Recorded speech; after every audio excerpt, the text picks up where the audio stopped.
भारत की स्वतंत्रता संग्राम के समय बनारस की कचौड़ी गली से एक क्रांतिकारी को रात तब पकड़ लिया गया जब वह अपनी प्रेयसी के साथ थे। उन्हें पकड़कर वे बनारस के पास एक शहर है मिर्जापुर, वहां ले गए। वहां से फिर उसे सजा देकर काला पानी रंगून भेज दिया गया, जहां से वह कभी न लौट सके। यहाँ कचौड़ी गली में उनकी प्रेयसी तड़प उठी। सजिया पे लौटे काला नाग हो, कचौड़ी गली सुन कैल बलम। उसने उसके विरह में घर बार त्याग दिया और सन्यासिन की तरह विचरने लगी। जब थोड़ा उसे देह और आत्मा की सच्चाई का भान हुआ तो उसने अपनी विरह पीड़ा को निर्गुण भजन में लोकगीत की प्रख्यात कजरी शैली में लिपिबद्ध किया है। इसे मशहूर ठुमरी गायिका गौहर जान ने बड़े दिल से गाया है। कचौड़ी गली वह गली है जो बनारस में महाश्मशान मणिकर्णिका को जाती है। कहते हैं सम्यक जीवन वही है जहां मृत्यु के बोध को बिल्कुल सम्मुख रखकर जिया जा रहा हो। विरहन विरह से पूर्व अपने प्रेमी के साथ मृत्यु को सम्मुख धरे वैसे ही जी रही थी, पर वह उसे छोड़कर कहीं और चला गया।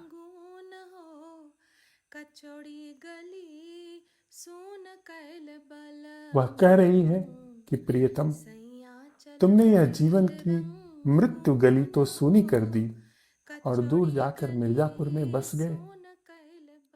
भाव है कि अंतः प्रज्ञा कह रही है भटके जीव से कि जीवन का सम्यक ढंग ध्यान छोड़कर नग्न सत्य के दर्शन का अवसर त्याग तुम ख्यालों कल्पनाओं में जाकर बस गए।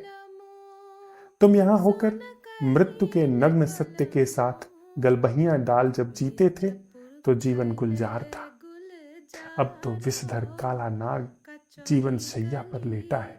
कहने का अभिप्राय है कि असल मृत्यु वह नहीं है जो श्मशान पहुंचाती है।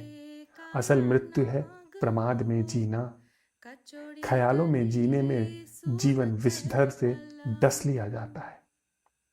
आगे वह कहती है कि ख्यालों, कल्पनाओं, महत्वाकांक्षाओं, तृष्णाओं के तांडव जिसे वह आक्रांता अंग्रेजों की तरह देख रही है, वह उसके प्रेमी जीव को वही नहीं छोड़ते।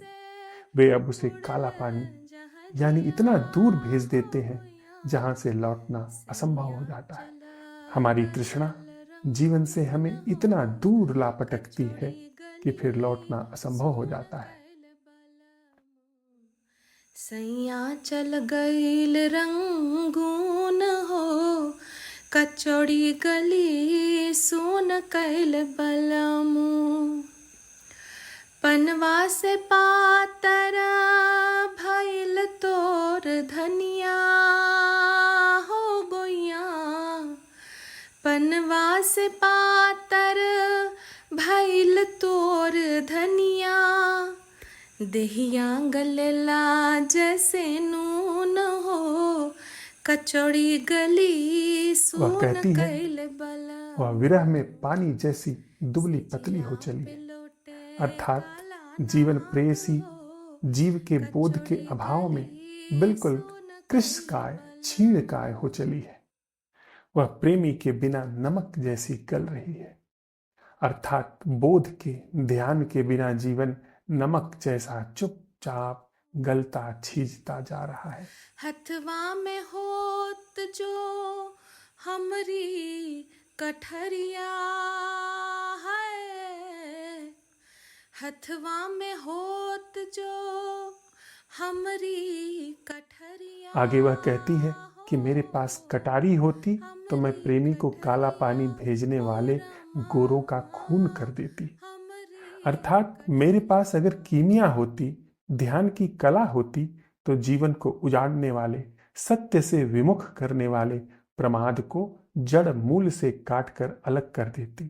तो बहा देती गोरवन के खून हो, कचौड़ी गली सुन कैल बलमु प्रस्तुत बहदेती गोरवती कजरी में उसने अपने इस कचौड़ी भावातीत भावों को कैल बलमु गूंथने का सुन बड़ा ही अनूठा प्रयास किया है। कैल बलमु सुन कैल बलमु सजिया पे लोटे काला नाग हो कचौड़ी गली सुन कैल बलमु मिर्जापुर कैले गुलजार हो कचौड़ी गली सुन कैल बलमु।